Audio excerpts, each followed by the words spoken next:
Salam, hörmətli izləyicilər, bir daha xoş gördük. Deməli, müəyyən saitlərin təhsil institutundan əldə etdiyi məlumatlara əsasən tam olaraq suallar bu formatda düşəcək qeyd olunurdu. Düzü biz əvvəlcədən ümumiyyətlə sualların tipi ilə tanış olmuşduq.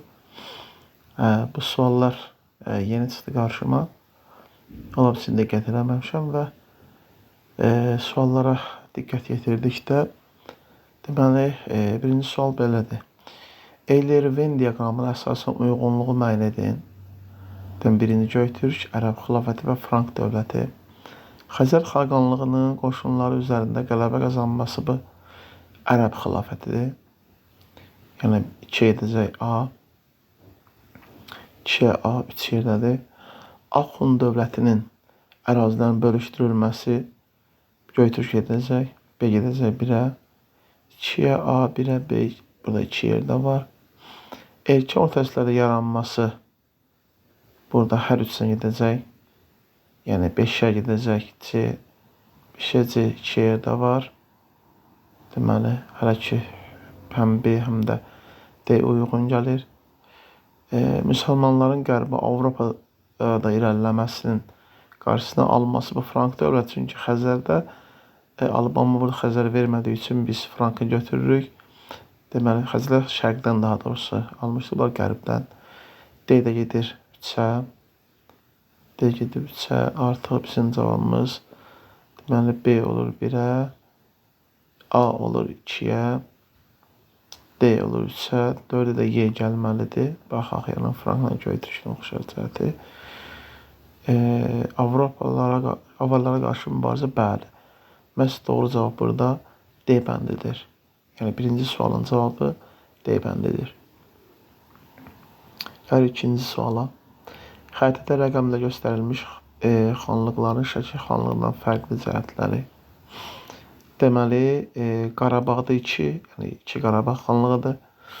1 Ərdəbil xanlığıdır. 3 də Urmiya xanlığıdır. Zaten yazılıb üzərində.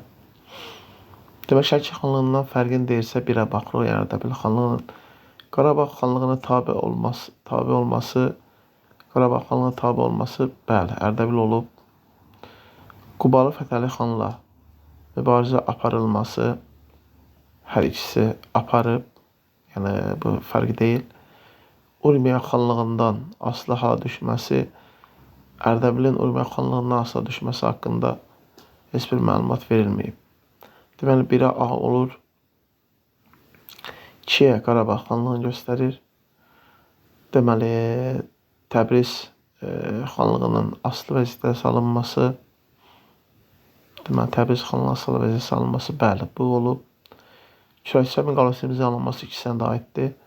Şamaxı xanlığı ilə mübarizə aparılması, Şamaxı xanlığı ilə hər ikisində mübarizə olub. Ona görə də 1-ə olacaq A, 2-yə də A, 1-ə A, 2-yə də A, 3-ə baxırıq. Deməli, 3-ü də Urmiya xanlığıdır. Qarabağ xanlığına hərbi yürüyüş təşkil etməsi oxşardır. İrəvan xanlığına tabi edilməsi, bəli, o doğrudur. Qazax Şəmşəddin Borçalı mahallanız xeyr. Məhz doğru cavab B bəndidir. Üçüncü suala baxırıq. Frank imperiyası mövcud olduğu dövrə aiddir. Frank imperiyası dövlət 5-ci əsrin sonlarından 843-cü ilə qədərdir. Amma imperiyanı soruşursa 800-cü ildən başlayır, 843-cü verdində yəni bölüşdürməyə qədər. Bəzi döyüşdə Xürrəmlərin Əməvi qoşunları tərəfindən məğlub edilməsi Abbasi yazsaydı doğru olar. Çünki Abbasilər artıq Əməvilər 750-dən getmişdi. Abbasiyə 750-1258-də hakimiyyətdə olublar. A uyğun gəlmir. Əvvəl uyğun gəlsə sonu pozur. Xürrəmlərin xilafət qoşunları üzərində qələbə qazanması bəli.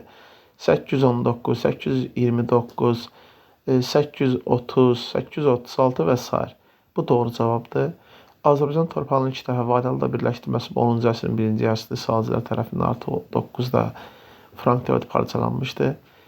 Piriney yarımadasında ilk müsəlman dövlətinin qurulması 756-dır. Bu da ola bilməz.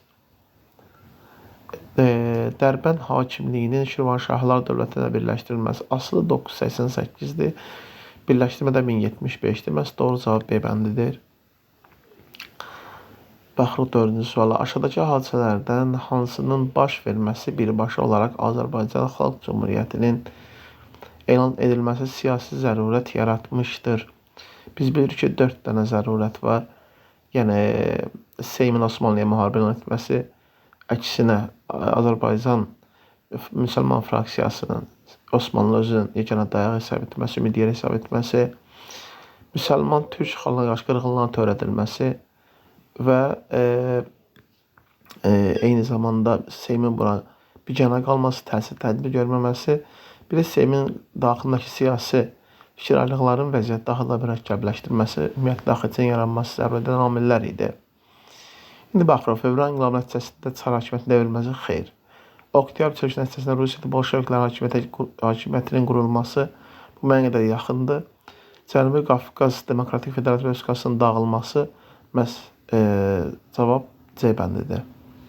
Çünki mayın 26-da Gürcüstanın Seymindən çıxması ilə dağıldı və mayın 28-də həm Ermənistan da AXC Azərbaycan Xalq Cümhuriyyəti özü müstəqilliklə elan etdilər. Brest-Litovski müqaviləsi nəticəsində Rusiyanın 1-ci Dünya müharibəsindən çıxması əksinə xalq bunu istəyirdi. Buna qarşı çıxması mümkün deyil. Sentrikast diktaturasının Azərbaycan soyqırım siyasətdə həyata keçirilməsi bu 1918 avqustun 1-dir, amma Cümhuriyyət 18 may 28-də yaranıb. Məhz doğru cavab C bəndidir. AXC-nin xarici siyasətində əsas yer tutan dövlətlərin ümumi xüsusiyyətlərinin düzgün verildiyi bəndi müəyyən edin. Dövlətlər, baxırıq, ümumi xüsusiyyət. Deməli, 1 ABŞ-dir, 2 İngiltərə, yəni Böyük Britaniya, 3 Fransa, 4 İtaliyadır. İndi bizə ABŞ, Böyük Britaniya və İtaliya verir. 1920-ci ildə AXC ilə iqtisadi müqavilə imzalanmışdı, doğrudur. Sonra 1 götürəcək. 2-də 2 ilə 3-ü verib, yəni Fransa, İngiltərə. Paris konferansında Azərbaycan müstəqilliyin tanınmasına qarşı mövqeyi ilə üzləşdiyi dövlətlər olmuşdur. Xeyr, bu Fransaya aiddir, İngiltərə əksinə dəstəklərdi və onun zəruri olduğunu işləməsi İngiltərə irəli sürmüşdü. 2 doğru deyil. 4-ə baxırıq, İtaliyadır. AXC ilə bağlanan sazişlərə əsasən silah-sursat və digər hərbi ləvazimatlar alınmalı idi. Bəli, bu da doğrudur. 1-3. Məhz cavab B bəndidir. 4-də yoxlayaq, deməli 1-dən 4-ü verir, yəni İtaliya və ABŞ-in Azərbaycan ərazisində hərbi qüvvələr yerləşdirilmiş. Xeyr, yerləşdirən İngiltərə olmuşdur. Ona görə də məhz doğru cavab B bəndidir. 1-3. Deməli, 20-ci əsr 20-ci illər Türkiyə və Böyük Britaniya tarixinə aid oxşar cəhət. Mandat sistemi əsasında müstəmləkələrin birləşdirilməsi xeyr, bu İngiltərəyə aiddir. Yəni, Millətlər Cəmiyyətini irəli sürdü, yəni Bidrovisan Millətlər Cəmiyyətində bunu irəli sürmüşdü ki, qaliblər ərazidə birbaşa ilhaq edə bilməsinlər, müəyyən şərtlər altında ilhaq etsinlər, onların tam güclənməsi istəmirdi. Ona görə mandat sistemi təyin olunmuşdu. Mandat sahibi olanda Belçika, Yaponiya, İngiltərə, Fransa və İngiltərənin dominionları olmuşdur. Deməli, Millətlər Cəmiyyəti üzv qəbul olması Türkiyə 32-dir. Amma Britaniya 19-da yaranarkən olmuyor. Elə üzv idi yaradanlardan biri idi Beynəlxalq Təşkilatı. Sovet Rusiyası ilə müqavilə imzalanması 1921-də və 1921-də hər ikisi daha doğrusu. 3. Konstitusiyanın qəbul edilməsi İngiltərə Konstitusiyanın qəbul olması haqqında heç bir məlumat yoxdur, amma Türkiyədə 24-cü ildə vardır. Yalnız 3 C bəndi oxşardır. Deməli, Balkan müharibələri müqayisə edin. 1-ci Balkan müharibəsi, 2-ci Balkan, 3 də onların oxşar cəhətidir. Osmanlı dövlətinin məğlub olması 1-ə aiddir. 1-ə gedəcək A, 1-ə A harada var, 2-yə də, B ilə C-də. Baxaq 1-ci B-yə. Deməli, B görə yanına 20-ci əsrin 2-ci 10 ildə baş verməsi bu oxşardır. Bu B-yə getməlidir, artıq C cavabı uyğun gəlir. Baxaq 2-yə C ilə yedir. Ədirnə və ətrafdakı ərazilər bəli. Bolqarıstan təklənməsi nəticəsində buna nail oldu. Bolqarıstan məğlub oldu, düzdür. D-yə baxırıq. Bolqarıstanın Serbiyanın iştirak etməsi bəli hər ikisində. Məhz doğru cavab C bəndidir. Zaman oxunda 19-cu əsrə aid hadisələrin ardıcıllığı müəyyən edin. Ədirnə müqaviləsi imzalanması 1829-cu il Rus-Türk müharibəsində. Osmanlı təzminat demişdi, nəysə. Krım müharibəsinin başlanması 1853-cü ildir. Yeniçəri dəstələrin ləğv edilməsi 1826 2-ci Mahmud ləğv etmişdi. Osmanlı dövlətinin ilk dəfə konstitusiyalı monarxiya çevrilməsi 1876-dır. Deməli olacaq. Deməli birinci A gəlirsə A-ya olmalıdır 3 olmalıdır. A-nın yanında 3 olmalıdır. Məhz B bəndi gəlir. E bəndi uyğun gəlir daha doğrusu. Deməli 1-ə olmalıdır. B-yə gəlməlidir 1. Ədirnə 29-dur. Düz gəlir.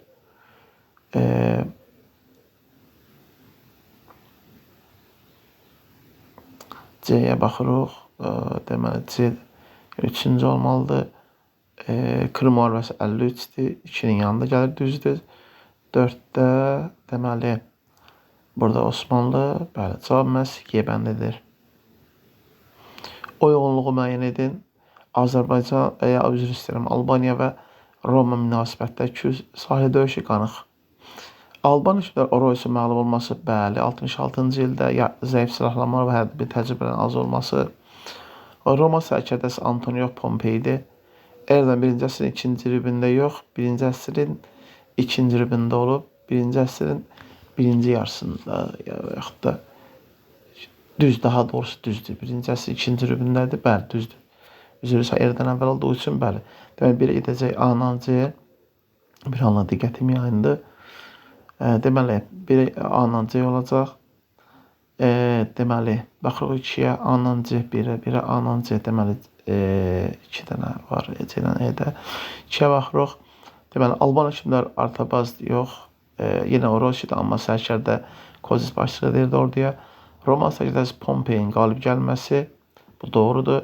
Erdoğan 1-ci əsrin 2-ci yarısında yox, 1-ci yarısı idi, 65 idi. Deməli, 1-ə A, 2-yə B, cavab C bəndidir.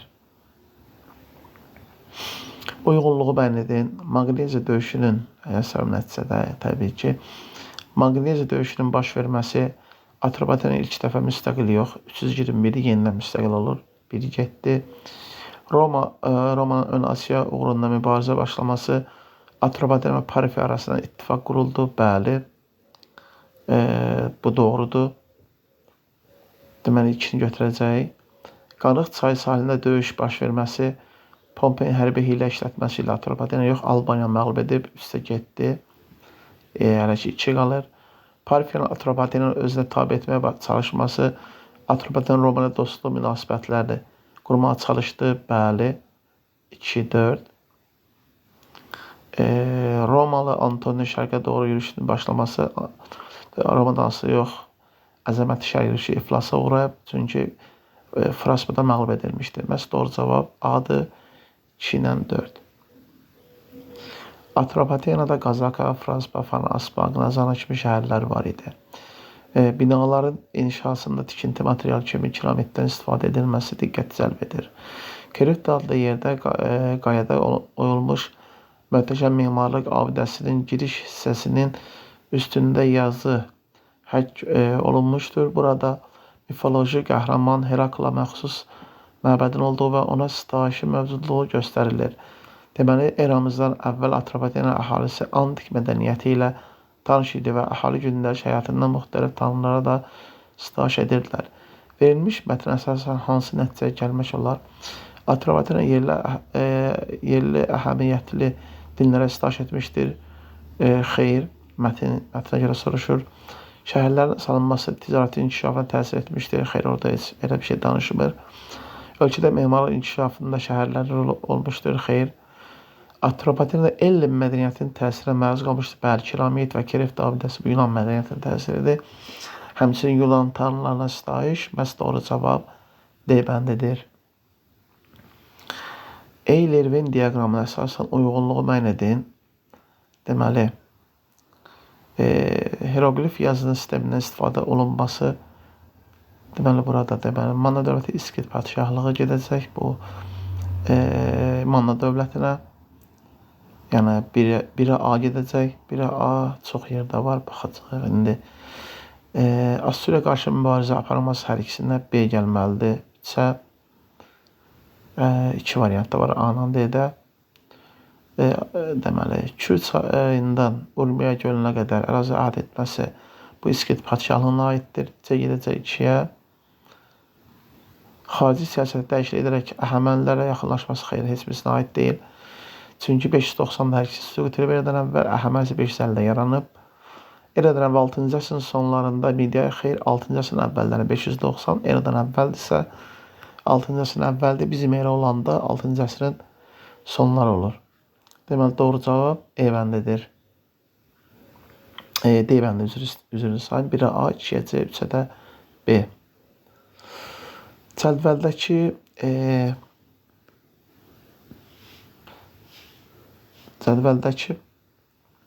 hansı hadisənin yerini dəyişdirilsə, xronoloji müəyyən edilər. Azərbaycanda milli teatrın əsasının qoyulması 1918-ci il Cümhuriyyət dövründədir. Bakıda ilk qadın gimnaziyasının fəaliyyətə başlaması 1874-dür. Rus dilində. Hacı Zeynalov Tağıyevin teatr binası inşa edilməsi bu 1883-dür. İrəvan müəllimlər seminariyasının açılması bu 1881-dir. Azərbaycan müəllimlərin birinci qurultayı 1906-dır. Deməli, burada yeri dəyişməlidir. Naziyası deməli, milli teatr, dövlət teatrını qarşıdığım üzrünü sayın. Bu 1873-dür. Burada 3-dən 4 yerini dəyişməlidir. Doğru cavab məhz D bəndidir.